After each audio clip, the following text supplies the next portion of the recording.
Melihat catatan langkah Rusia melawan sanksi pihak Barat, Putin dengan gagah berani melawan sanksi ekonomi dengan langkah ekonomi juga, yaitu pembeli gas dan minyak bumi Rusia bayar pakai rubel yang backed by gold harganya dan juga bisa menerima emas selain bayar pakai rubel. Sehubungan dengan hal tersebut, banyak pengamat ekonomi dan pengamat militer mengatakan jangan-jangan dari awal Putin itu niatnya bukan hanya menyerang Ukraina untuk jadi pelindung perbatasan buffer country atas serangan NATO, di mana NATO telah mencaplok 12 negara pecahan negara ex-Soviet dalam 15 tahun terakhir masuk menjadi member Pakta Pertahanan yang hadir untuk melawan Rusia. Namun sesungguhnya Putin memang ingin menantang dolar, menantang hegemoni satpam dunia, menantang Amerika. Putin menantang dolar. Apa yang terjadi kalau kenyataannya sejak tahun 2009 di mana dolar tertantang oleh mata uang digital Bitcoin, ternyata Putin berada di belakangnya. Kita urai perlahan analisa konspirasi ini dengan sejarah kolonialisasi dan dolarisasi. Dalam strategi Lebensraum atau living space atau mempertahankan hajat hidup sebuah wilayah, maka mengkoloni sebuah wilayah untuk diambil kekayaannya adalah hal yang biasa dilakukan oleh negara-negara kuat. Tiongkok menggunakan strategi kolonialisasi 5.0 yang menggunakan pendekatan ekonomi atau economic approach di dalam mencaplok kekayaan sebuah wilayah. Kolonialisasi 5.0 ini pakai soft power, seakan membantu, seakan wilayah yang dikoloni diambil kekayaan alamnya tersebut itu dibantu dengan membantu membangun sesuatu, padahal membangun tersebut adalah membangun pakai hutang yang belum tentu produktif karena tidak ada unsur lokal yang terbangun atau yang terpakai. Paling hanya lahannya saja yang di kemudian hari akan membelit negara koloni tersebut. Rusia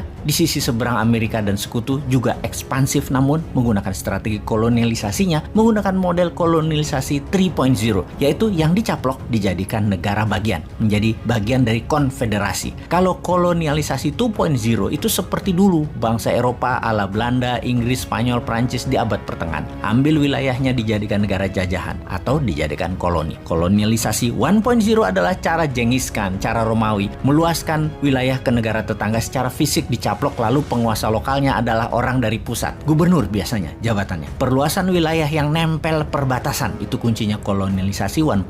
Sementara kalau 3.0, wilayah tersebut bebas bernegaranya. Hanya tidak boleh melakukan dua hal, masalah moneter keuangan dan masalah militer. Uang, moneter itu sentral, militer juga sentral. Kalau polisi lokal, pajak itu lokal. Kolonialisasi 2.0 wilayahnya jauh, yang diambil hanya kekayaan alamnya sampai miskin negara koloninya terus ditinggal. Kita kembali ke Putin menantang dolar. Terbukti sejak 10 tahun terakhir, cyber army Rusia menyerang Amerika satu hari bisa lebih dari 10.000 serangan. Salah satu serangan yang berhasil adalah email Hillary dibocorkan ke publik pas minggu tenang dalam Pilpres yang membuat Hillary kemarin kalah.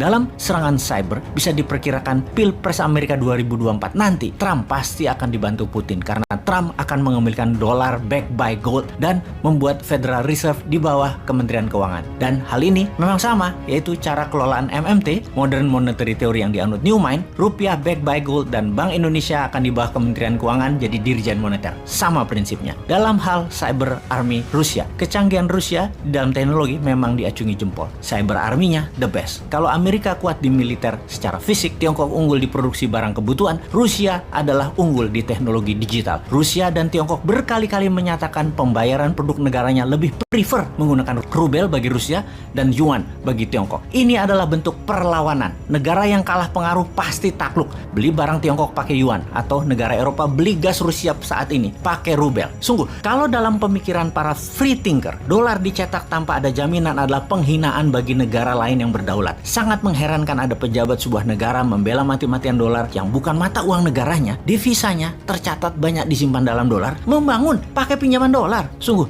taklid buta pada dolar adalah kebodohan hakiki karena mencerminkan ketidakberanian untuk berdaulat. Kedepan Newman harus bermain lebih cantik. Hal itu semua untuk mengingatkan kita semua. Karena bener deh, dolar yang dilepas jaminan emasnya sangat tidak adil. Newman tidak suka karena Newman manusia bebas. Free thinker. Kita menelaah senjata tekan berikutnya, yaitu Bitcoin. Bitcoin yang di awalnya diterbitkan sejumlah 21 juta Bitcoin, hingga saat ini sudah beredar sekitar 18,9 juta Bitcoin yang berhasil ditambang atau yang ada di dunia. Adapun Satoshi mewakili 1/1 juta Bitcoin. Satoshi adalah unit terkecil dari Bitcoin cryptocurrency. Ini dinamai oleh Satoshi Nakamoto, pendiri protokol yang digunakan dalam blockchain dan cryptocurrency-nya Bitcoin. Sebentar, kita berhenti sebentar. Kita bertanya, who is Satoshi Nakamoto? Jawabannya, ternyata tidak ada manusia realnya. Ini ciptaan rekaan semata di mana untuk menjaga kerahasiaan dan jumlah Bitcoin yang beredar selalu tetap, maka kunci mother chain, blockchain-nya BTC atau Bitcoin dibuang, hilang. Jadi holy grail-nya cryptocurrency. Lalu kita teliti secara seksama, ternyata 70% transaksi awal-awal pembelian Bitcoin adalah akun-akun dari Rusia. Jangan-jangan memang mainannya Rusia. Nama Jepang-Jepangan ini hanya kamuflase. Sejarah Bitcoin sebagai alat tukar atau alat bayar, itu pertama kali dipakai untuk membeli 2 loyang pizza. Kurang lebih nilainya pizza tersebut adalah $8. Dibayar dengan 10.000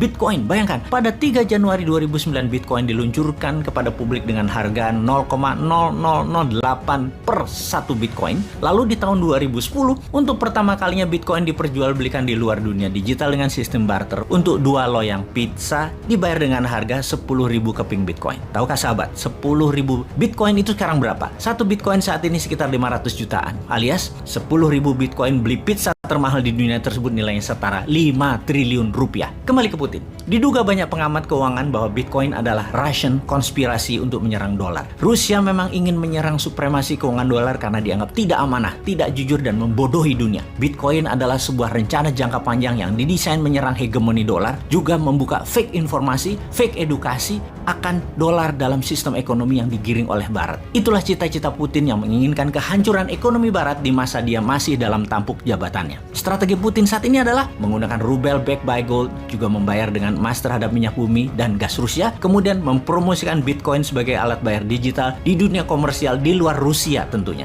Kemarin baru saja diumumkan, Gucci, sebuah brand fashion kenamaan, menyatakan bahwa mulai bulan depan akan menerima cryptocurrency sebagai alat pembayaran. Ini adalah salah satu hasil pertemuan terakhir Putin dengan pemimpin Prancis Emmanuel Macron yang mengkode untuk Prancis memainkan cryptocurrency, di mana kemudian Gucci merespon dan sebentar lagi Balenciaga, Bottega Veneta, Alexander McQueen, dan Yves Saint Laurent akan menerima kripto sebagai alat bayar. Sementara itu di Indonesia, walau belum sebagai alat tukar, rasanya sebentar lagi sih, transaksi kripto di Bursa Indonesia dalam 2 tahun ini meningkat tajam. Bahkan dalam catatan keuangan dari Bapepti, per hari transaksi di bursa kripto di Indonesia nilainya per hari 2,8 triliun rupiah. Dibanding dengan Bursa Efek Indonesia yang berdiri lebih dari 30 tahun, transaksi per hari rata-rata hanya 9 triliun rupiah. Kita bandingkan dengan New York Stock Exchange, transaksi per harinya adalah 62 billion dolar atau 100 kali transaksi di Bursa Efek Indonesia. Kemudian, jika kita membandingkan dengan transaksi Binance, bursa cryptocurrency terbesar di dunia, transaksi di Binance mendekati angka 80 billion dolar per hari, di atas New York Stock Exchange yang berdiri sudah 100 tahun. Sebelum Binance, cryptocurrency mulai bertaring,